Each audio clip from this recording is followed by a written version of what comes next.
Valentine ડેની ઉજવણી કરવા માટે યુવાધન થનગની રહ્યું છે. પશ્ચિમી સંસ્કૃતિના વાયરા વડોદરા શહેરમાં પણ વાતા થયા છે. એનો જોરદાર વિરોધ ધીરે ધીરે ઉભો થવા પામી રહ્યો છે. ભારતીય સંસ્કૃતિને ઉજાગર કરતી રેલી આજે વડોદરા શહેરના રાજમાર્ગો પર ફરી હતી. આસારામ બાપુ યોગદાન સેવા સમિતિ દ્વારા આ રેલીનું આયોજન નવલખી મેદાન ખાતેથી કરવામાં આવ્યું હતું. આ રેલીમાં મોટી સંખ્યામાં વિદ્યાર્થીઓ જોડાયા હતા.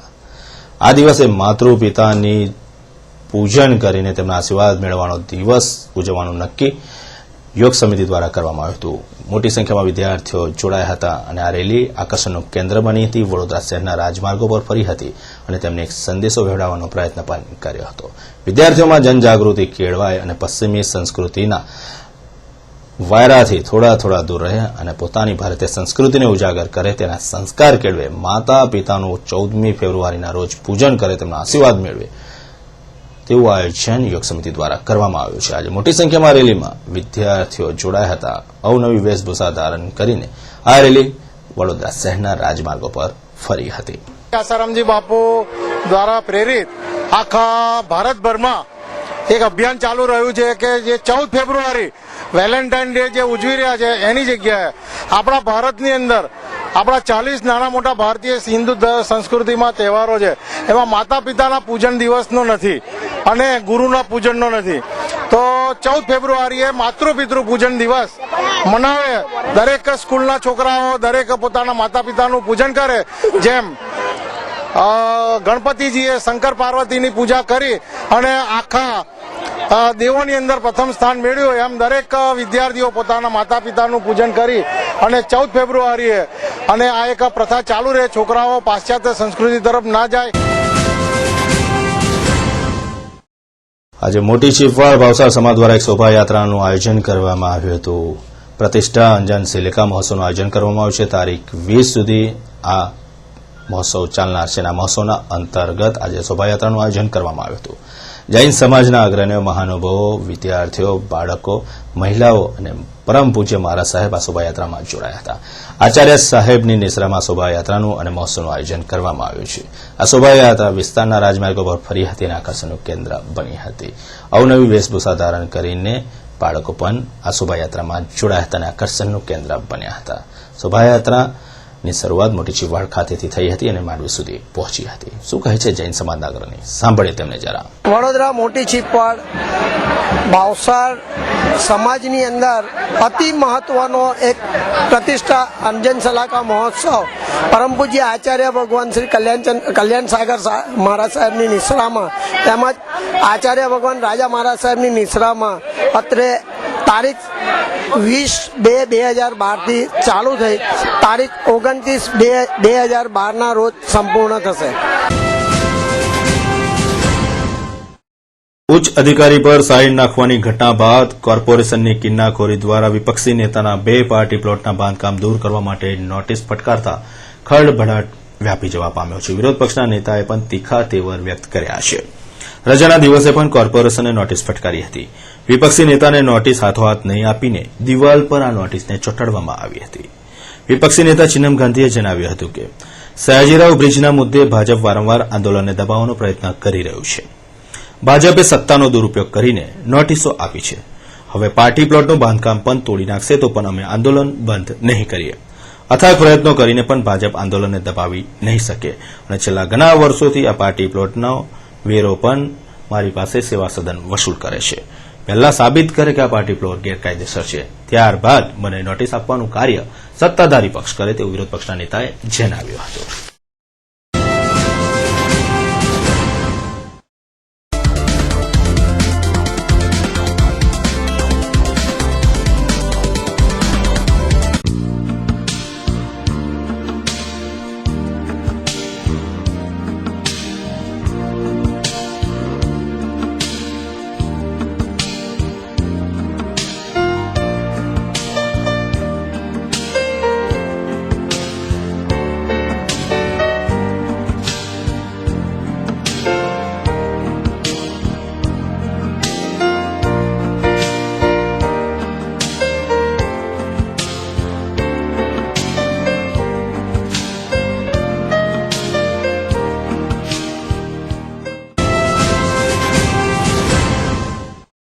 બરોડા એગ્રીકલ્ચર હોર્ટિકલ્ચર કમિટી અને રાજ્યના બાગાયત ખાતાના સંયુક્ત ઉપક્રમે 41મું ફળ ફૂલ શાકભાજી પ્રદર્શન અને સ્પર્ધા તારીખ 11 થી 13 સુધી મોડેલ ફાર્મ જેએન હોલ ગેંડા સર્કલ ખાતે આયોજન કરવામાં આવ્યું છે.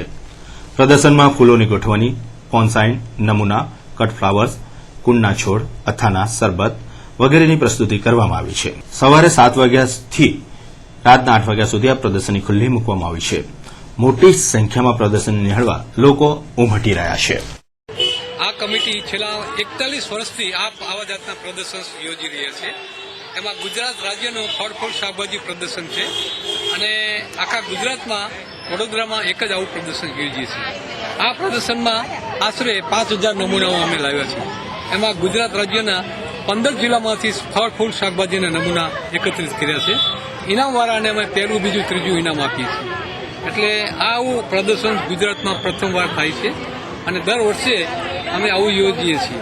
કમિટીમાં વિવિધ સંસ્થાઓ, જીએસએફસી લિમિટેડ, બાગાયત ખાતું અને ગુજરાત રિફાઇનરી એ લોકોના સહકાર આમાં ખાસ છે.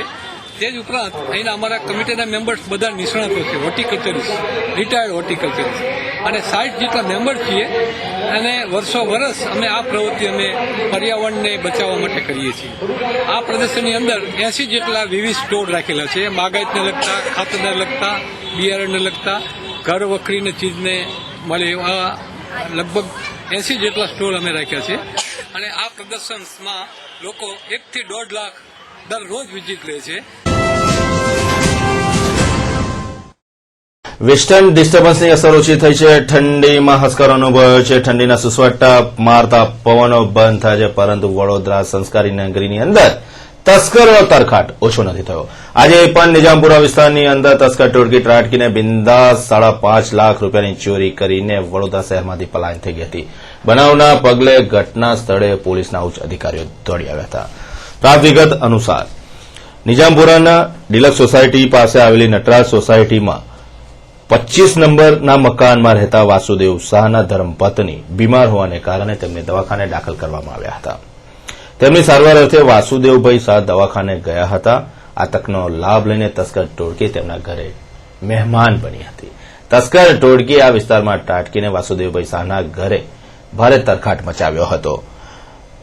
તસ્કર ટોળકીએ તેમના ઘરના નકુચો તોડીને ઘરમાં પ્રવેશ કર્યો હતો. 25 તોલા સોનું, 150 ગ્રામ ચાંદી અને 20,000 રૂપિયા રોકડ રકમની ચોરી કરીને કુલ્લે 5.5 લાખ રૂપિયાની ચોરી કરીને આ ચોટાઓ વિસ્તારમાંથી પલાયન થઈ ગયા હતા.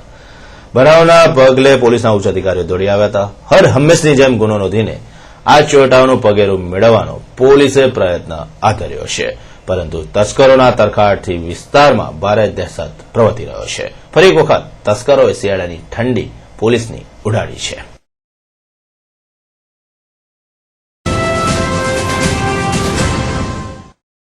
ઇલેક્શન કમિશન દ્વારા ભારત દેશમાં મતદારોને ઓળખ કાર્ડ આપવામાં આવે છે, પરંતુ ઘણી બધી વખત આ મતદારના ઓળખ કાર્ડની અંદર ગંભીર છબરડા બહાર આવે છે.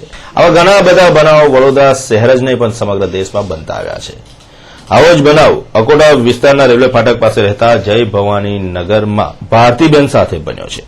ઉભારકર ભારતીબેન રાજુભાઈનું અસલ નામ છે. મતદાર યાદીમાં સાચું નામ લખ્યું છે, પરંતુ ઓળખ કાર્ડની અંદર તેમનું અટક ઉમારકર થઈ ગયું છે અને ભારતીબેનનું નામની જગ્યાએ તેમના પતિના નામના બદલે સસરાનું નામ ઉમેરવામાં આવ્યું છે. છેલ્લા 6 વર્ષથી ભારતીબેન પોતાના મતાધિકારનો ઉપયોગ કરવા માટે ચોક્કસપણે મતદાન મથક સુધી જાય છે, પરંતુ વોટ કરવાથી તે વંચિત રહી જાય છે. અનેક કચેરીના ધરમ ધક્કા ભારતીબેને ખાધા, પરંતુ આ દિન સુધી તેમને પોતાનું સાચું ઓળખ કાર્ડ મળ્યું નથી. આખરે ભારતીબેને એવો નિર્ણય લીધો છે કે આગામી ચૂંટણી અંદર તે ચોક્કસપણે હવે મતદાન કરવા મતદાન મથક સુધી નહીં જાય. ભારતીબેનની વહારે હવે તંત્ર ફરી એક વખત આવે અને તેમને સાચું ઓળખ કાર્ડ આપે તો કદાચ ઉત્તમ ઉદાહરણ તંત્ર પૂરું પાડશે. ઇલેક્શન કમિશન દ્વારા મતદારોને ઓળખ કાર્ડ આપવામાં આવે છે. એમાં પણ ગંભીર પ્રકારના છબરડાની વાતો અવારનવાર માધ્યમો દ્વારા લોકોને જાણવા મળી છે. પણ એક એવો અજીબ કિસ્સો આવ્યો છે કે સામાન્ય એક ગરીબ બાઈ જે જય ભવાની નગર રેલવે પાસે અકોટા ગામમાં રહે છે, જેનું નામ ઉંબારકર ભારતી રાજુભાઈ છે. એના પતિનું નામ રાજુભાઈ છે. પણ ઓળખ કાર્ડ ઇલેક્શન કમિશનરે જે આપ્યું એમાં એની સરનેમ પણ ઉંબાલકર લખ્યું છે. ખરું જોઈએ ઉભારકર જોઈએ. અને એના પતિનું નામ જે રાજુભાઈ છે તેની જગ્યાએ એના સસરાનું નામ લખી કાઢ્યું છે. મતદાર યાદીમાં સાચું નામ છે, જ્યારે ઓળખ કાર્ડમાં ખોટું નામ છે.